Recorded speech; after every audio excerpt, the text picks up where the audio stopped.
Hi, and welcome to our Eat, Learn, and Celebrate moment here on our Twitch channel. I'm Chef John. I'm Chad Cooper. And if you're tuning in on YouTube, thank you so much. Now, what we're going to be talking about today is how to properly hard boil an egg. Oh, you mean we don't just boil it?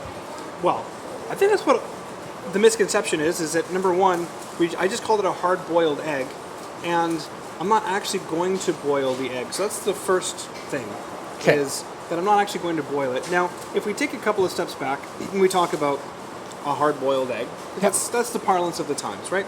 Hard-boiled egg, that's what I grew up with. I'm pretty sure that's what you grew up with. Yeah. Right? Even once in a restaurant setting, I was told, I'd like my hard-boiled egg done over easy, which I understand what the customer was saying, but those are two different egg styles. Right.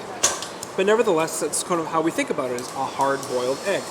Now, one of the quality points about a hard-boiled egg, or what it means, is that I'm taking an egg in the shell, raw, putting it in water, or submerging it in water, boiling it until it's hard.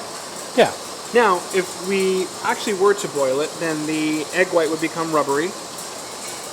And typically in the cool down, if we cool it down too slow, then we'll end up with the green ring. Green ring of shame. Green ring of shame around the egg. And so for anybody watching right now who doesn't know, a hard-boiled egg shouldn't have a green ring around the yolk. And the egg white should not be rubbery. They shouldn't be too tough. So they shouldn't be soft like they're going to fall apart like they're not cooked, but two quality points are the yolk is yellow and the egg white is white. It's white and it's coagulated, meaning that it's hard, but it's not tough, it's not rubbery. So, there are many different ways to approach this. Okay. Many different ways. And if you've got a way at home that works, let us know in the comments down below, because I'd love to hear it.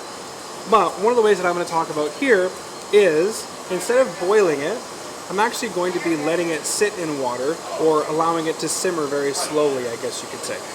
Okay. So, one of the ways to do it is to basically just simmer it. Not boil it, but simmer it. But this way is pretty foolproof. So for those at home, what we're going to do is I've got a lid, and I've got my saucepan to go along with it. Saucepan. And I'm going to take my egg, I'm going to put it into the saucepan, grab some cold water, pour the cold water just enough to cover the egg.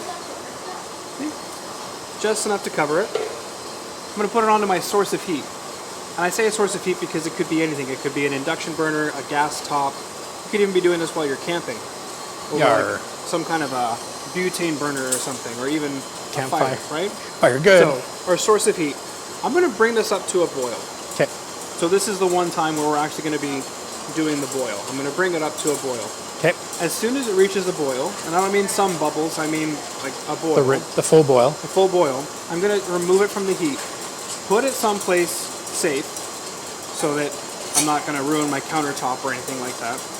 Put the lid on, and I'm just going to let it sit for about 20 minutes. That seems easy. Yeah, easy peasy. So what I'm going to do then is take the lid off, carefully drain it out because it's still going to be hot. Then I'm going to run it under cold water from my tap. Or, like I said, there's multiple ways you could do this. I could dunk it in like ice water, for example.